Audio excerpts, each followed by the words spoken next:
C'è una importante componente triveneta nella rappresentanza degli agricoltori al presidio del Brennero. La protesta, promossa da Coldiretti, vuole essere soprattutto un richiamo a maggiore attenzione verso un settore, quello primario, sempre meno tutelato. Mentre il ministro alle politiche agricole, Maurizio Martina, nel portare personalmente i saluti al presidio, tornava soddisfatto da un vertice europeo a Bruxelles, dove venivano annunciati finanziamenti a sostegno del settore zootecnico e delle produzioni di latte e di carne, l'incoraggiamento dello stesso rappresentante dell'esecutivo è stato quello di non mollare, anche se poi l'auspicio resta quello che le istituzioni lo ribadiscano a loro stesse. La protesta non vuole soltanto sensibilizzare sulle questioni generali, ma fornire con blitz di controllo ai mezzi provenienti da oltrefrontiera un quadro esauriente della devastazione del Made in Italy, operato dalla sleale concorrenza straniera a scapito della produzione nazionale e naturalmente dei consumatori, tanto più clamorosa in un paese, il nostro, dove le regole e i controlli risultano rigorosissimi.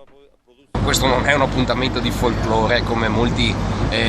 ormai si sono abituati alla presenza di Coldiretti ogni anno al Brennero. È che è da parecchi anni una battaglia come quella che noi stiamo affrontando,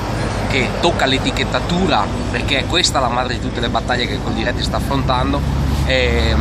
costa molti anni, e quindi per l'ennesimo anno veniamo al Brennero e per l'ennesimo anno chiediamo quella trasparenza che oggi l'Europa sembra avere solo per alcuni aspetti e non per quello che mangiamo. Abbiamo trovato parecchi prodotti agroalimentari, dalle cagliate a delle mozzarelle già etichettate italiane, prodotte da una ditta italiana in Polonia e reimportate in Italia e destinate a cooperazione italiana. Questa è una cosa scandalosa che grida vendetta, è una cosa che non può continuare ad andare avanti in questo modo qui. Non abbiamo trovato solo prodotti agroalimentari, ma c'erano anche prodotti tipo scarpe indirizzate nelle Marche, nella regione che per antonomasia è la produttrice di scarpe in Italia, quindi vediamo che questi fenomeni non sono solo legati all'agroalimentare.